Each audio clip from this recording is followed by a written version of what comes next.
Hi, I'm JD and welcome to my channel, JD Watch My Service.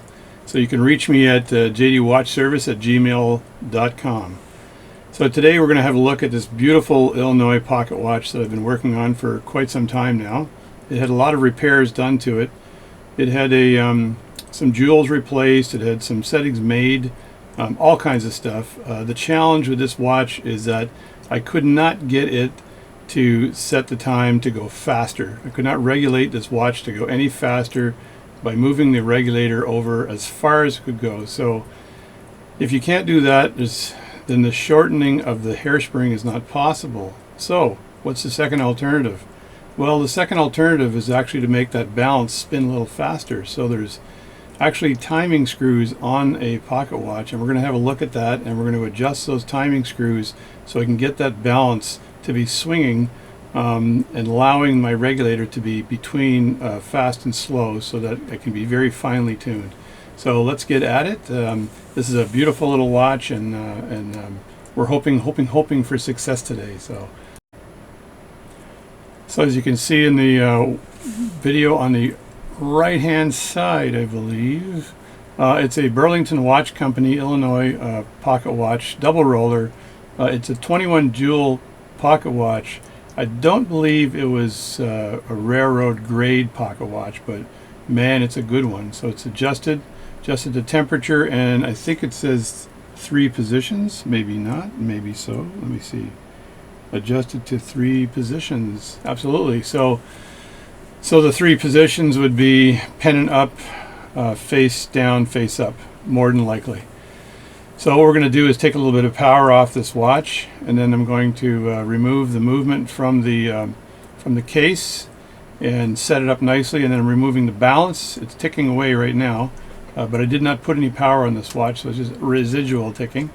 And then I'm going to look at those the timing screws here, and I'm going to take a couple of turns in the clockwise position in the timing screw. So what it is, it's like a figure skater. So the figure skaters got his or her arms out, and then when they want to spin faster, they pull their arms in and they spin really fast, and then they pull them out again, and they slow down. So it's basically that concept. So is it centrifugal force, centripetal force, centrifugal force? You can write me and let me know. I know there's some physicists out there. Like I said, I'm an electrical engineer, and I don't play a physicist on TV even. So not even on the Big Bang Theory. So anyway, I know that if you take the weight and you move it towards the inside, it'll spin a lot faster. So we're going to take this watch and apart a bit, and then very carefully take that balance out, and then very carefully turn those screws. So I'm going to turn those screws the exact same amount on both sides, so they're perfectly balanced. And the timing screw should be at the either end of the arms of that balance. So let's get started, and hope you enjoy the video. Oh, and before I start, I've got this is the Airy loop here that I have. A beautiful loop. It's a standard size, so it goes up to 40 millimeters in the glasses. So anything more than 40 millimeters, you've got to get the large loop. Anything less than 30, I think, you get the small loop. I also have a set with a smaller loop over there. But what I have here is a standard viewing glasses that are probably 1.2 power, 1.3 power, something like this on the top, and then in the bottom, I've got the lens in the bottom is a 3 power, which allows me to work on pocket watches without having to put any other kind of loop on. And then when I want to get in really close, I flip that down, and I'm right in there. So, and this one here is 4 inches. It's regulated to 4 inches. So there's the Airy loop. They're not cheap, I'm telling you that, but they're very, very good. Should last a lifetime. I'm hoping a lifetime means like the next 50 or 60 years. So that's my Airy loop. And let's get on trying to get this thing in the middle. As you can see, again, I always say just before I start. As you can see, the regulator is, I need something to point with. So let's point with a copper wire. What the heck? Today's copper wire day. So as you can see, I've taken the regulator and I moved it all the way over to as fast as it could go, which moves this regulator over in the clockwise position, shortening the hairspring is what it's doing. So what I'm going to do is I'm going to put this back to the center between slow and fast on the other side there, and then I'm going to stop this watch from ticking and and screw those regulator, the timing screws in on both sides the exact same amount, so I can just look at what turn. I probably will do one turn on both sides and see where that leaves me, and then put it back together and then time it, and then I'll see if that's good enough. So let's get started, and here we go. And there's the data on the watch, in case you didn't know. And right there, that data right there that I'm looking at right now. See that? Good camera work, some good acting. That data is what I said: adjusted positions, adjusted temperature, yes. Railroad grade, no. But if you look up there, 21 joules. So Springfield, Illinois, and estimate production year is 1916. So it's an oldie but a goodie. So this is it, and that's the Illinois Watch Company there behind me. I don't believe it's standing anymore. It's probably some kind of a museum or park or something like that, but that's what it looked like back in the day. So I first set the watch to 3:15. That way when I flip this watch over, just get this tucked in here. I've already removed the screws.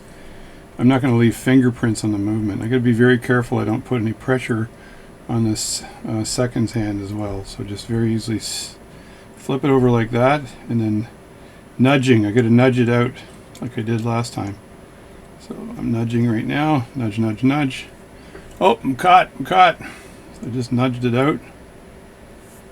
And I want to be very careful here and put this movement. I've got to take the ring off of it.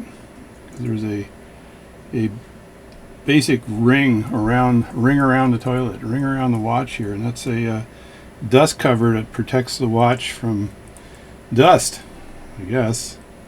So, and they're pretty easy to take off, the dust covers. It's a pretty dark video I got going here. Let me fix this first. There we go. I fixed it. Made sure that the settings were on automatic so I could deal with it. So I just want to find a little slot in here that I can get the screwdriver in, so I can just wedge the dust cover off. This is not on too tight, so I just take that off nice and easy.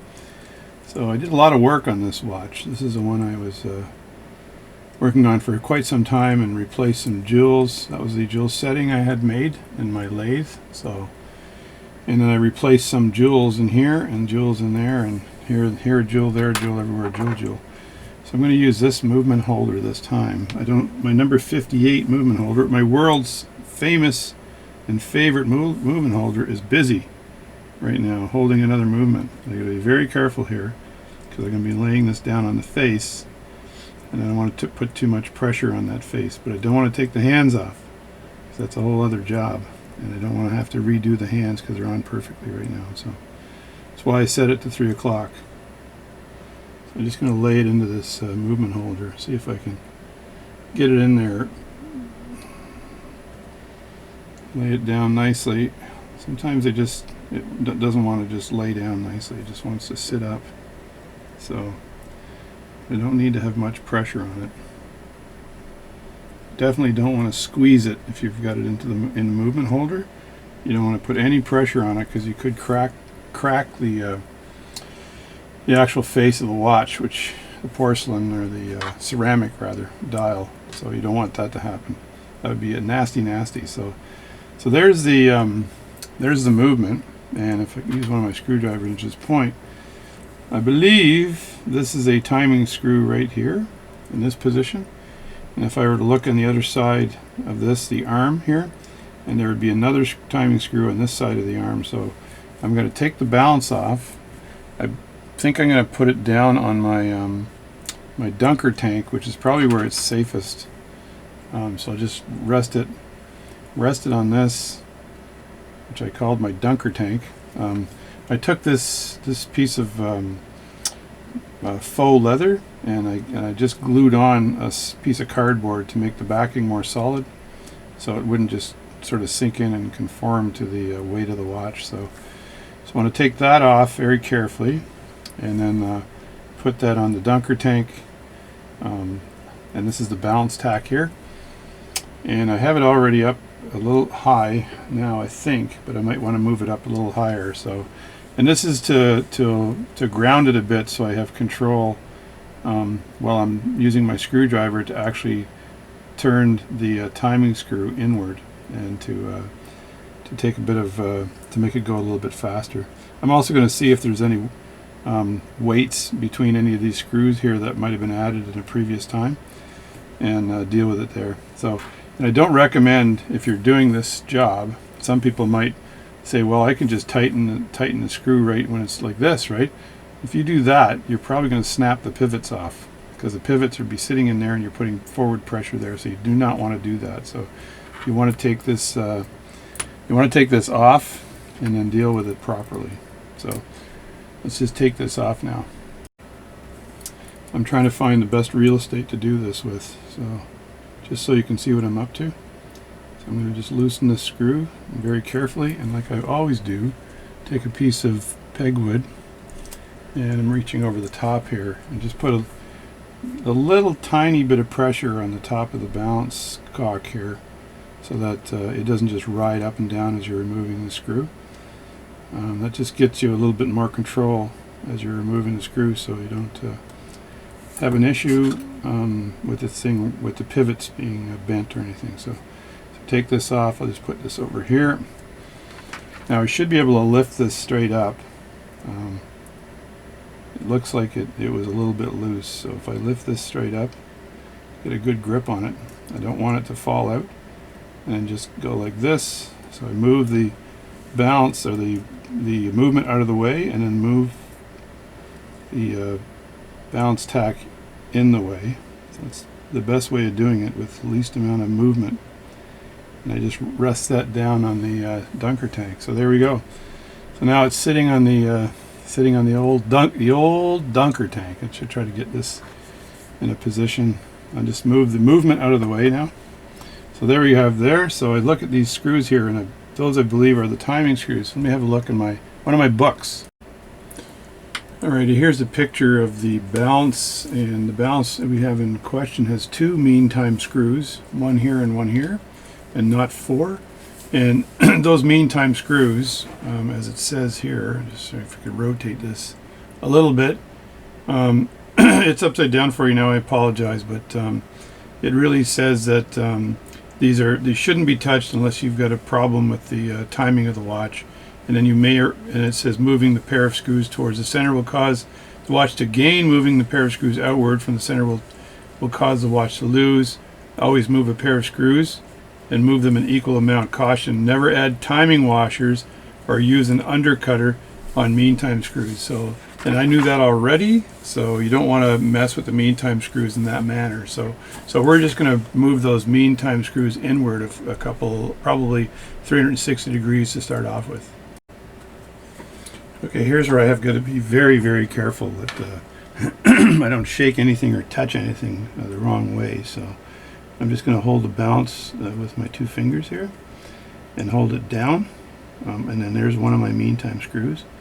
So I'm going to go turn it inward. There's one turn, and I'm going to turn it another turn. And there's the second turn. So that is inward 360 degrees. So I'll do the exact same on the other side. It's a little trickier because I've got to hold the balance from the other side. I just don't want to put any pressure on the balance either when I'm doing this. Get very close to it, and I don't want to touch anything the wrong way.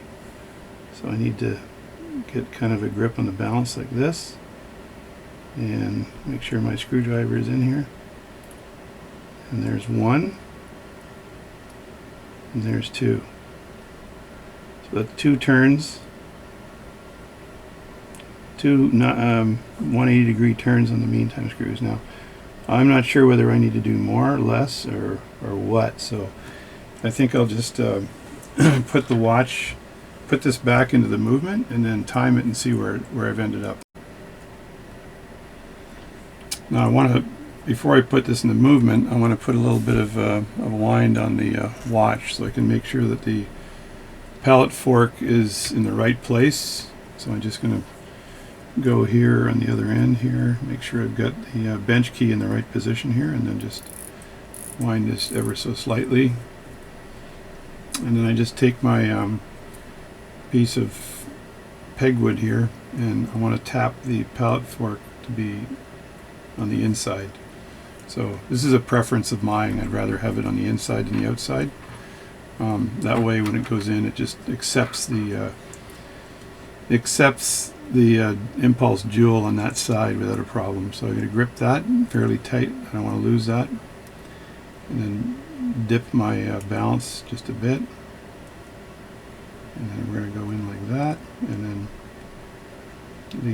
move the movement, not the balance. And as I've always said before, I like to have my hand on the side guarding it, because I don't want this thing to accidentally jump off. That would ruin my day. So I just want to move this around till it finds home.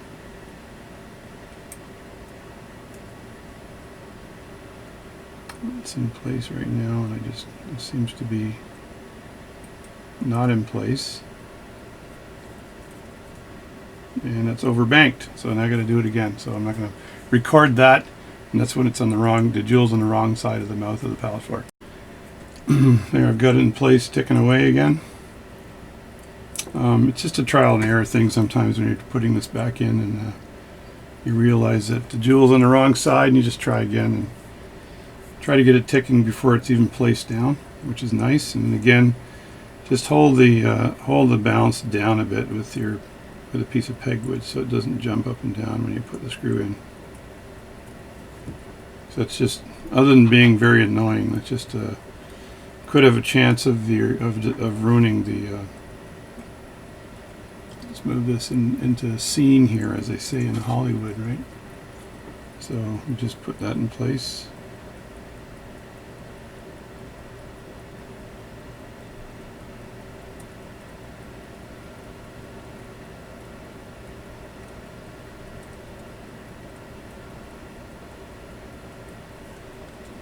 So I think everything is ticking away here nicely. So now what I'm going to do is give it a very good wind, and then I'm going to test and see what the timing is for this. I'm just going to wind it up a bit more.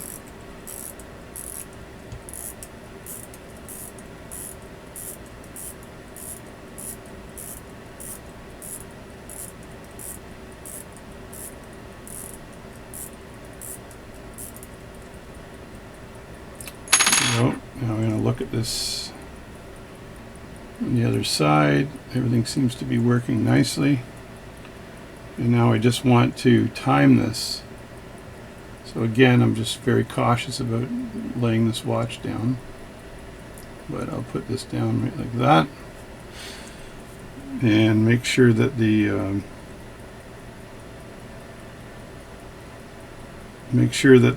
hands can swing through, so they don't touch the balance, the holder here in any way.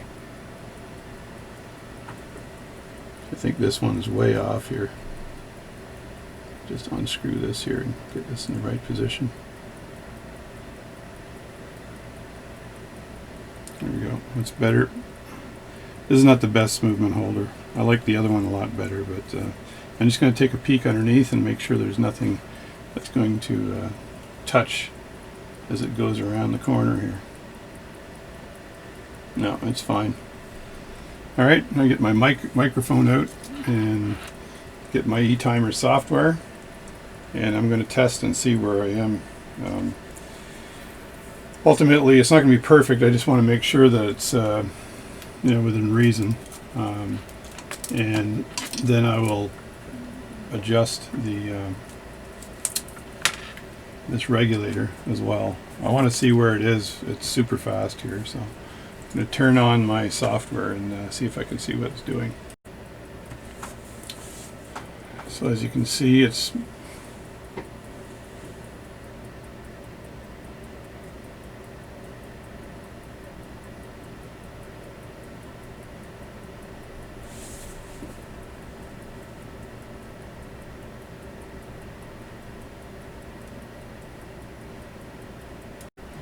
alright. This definitely needs to settle in a bit because it's swinging back and forth, so it's a little bit erratic. I'm not too surprised, as I had to file one of the wheels here on the watch on the inside because I didn't want to have to deal with with the replacing the gear completely, and one of the wheels had to be filed. So what I'm going to do is I'm going to recase this watch, and then I'm going to test it for a day and see if it's plus or minus. And I'm going to test it in the pennant up position. But right now it's not doing too bad. I'm not far over on the other end. So doing this was really useful. Let me just get back to the other view here. There we go. I didn't show you that, I guess, when I was talking. I should have, but I didn't. So all I did was turn the screw back counterclockwise until the regulator arm was just past center here, and I've got, as you saw, the numbers look pretty good. And so I'm just going to recase it now and then see where it ends up after watching it for a day, and then fine tune it over the next week and make sure I've got a good solution here. So that's pretty much it. And let me case this up now. Yeah, and when I'm recasing the watch, I always take a piece of Rodico, and right where my fingers might have touched the edge of the watch, I clean that off with Rodico, so I don't leave any fingerprints in the watch. That later on they get pretty ugly, these fingerprints. So you just have to be very careful and just wipe off anything that might have touched as you were casing the watch. So in this case, I can put it's in there now, but the dial screws are not in. So I'll just put the the crystal back on the watch like that. Tighten that up a bit, and I can flip that over. See, now I can rest it down and put the dial screws in without fear of hurting the watch that way, right? So, and there's two screws here. I'm almost thinking of replacing the other screw, because I had one screw here like that, and it's a full screw, which is kind of nice. And then I had the other screw is a half screw, which are a pain in the butt. So it's because as you turn them in, if they go past the half, they end up I'm gonna stop doing that. They end up kind of missing, right? So the half moon ends up on the inside, and they never really grab the edge of the case properly. So that's never good, never good. So I'm going to screw that in, and maybe later I'll look for a different one here. Let's see how well that goes in this time.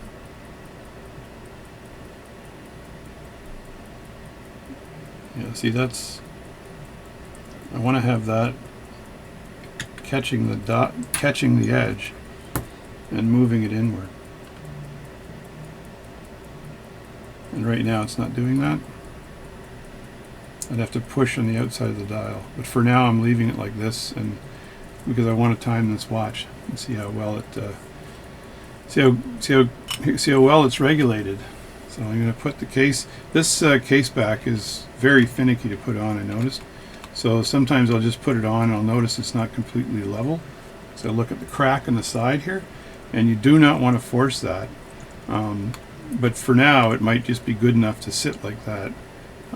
Well, I need to time the thing anyway, so then I can take the back off again. So, and then pull this out like this. And then what I do is I go to a program called Time Is on the internet, and I look at the Time Is program, and let me just see here. Get this out of the way. It's just right in the way of my thing here. So let's Google, and then Time Is. So I just look at that Time Is program. Let me see if I can do this here. Time Is. So the time is right now. It's 15:02:41. So I can set this to it's 15:02. So that's 3:02:41. So I'm gonna I hate moving these backwards, but I'm going to do it anyway. So 15:02, 48, 49, 50. So it's exactly 15:03.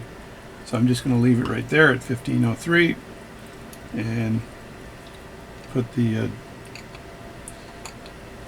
this back on so it's nicely protected. This one goes on fairly easy. It doesn't seem to be a big issue, though it is when you're on camera. It's always a big issue when you're on camera. There we go. Now I'll set this in a stand. So I've got these little stands I bought quite a while ago. Bought these on Etsy, and so I can sit it in the dial up position like that. and then I'll keep an eye on it. So if it's running a little fast, I'll go in there, I'll slow it down a bit. If it's running a little slow, I'll speed it up a bit. And it's almost a better way of doing it, even though my regulator software works quite well. And I've got the Swiss Connect software to do it as well, to see if it's fast or slow. But I like to run it on the bench and see where it ends up, and then just adjust it that way. So thanks for watching my video today, and thank you for subscribing to my channel. And if you want to get a hold of me, it's jdwatchservice@gmail.com, and let's see if this thing is in time. So I'm going to use my Swiss Connect software and see what kind of accuracy I've got. So it's going to be a minute of silence.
Alright, that's a heck of a lot better than it was before, and as you can see I got a beat error of 0.9, amplitude of 281, which is excellent, and it's plus 35 a day. So I'm just going to watch the time on this thing for the day and see where I end up. Excellent, excellent. I'm very pleased with these results.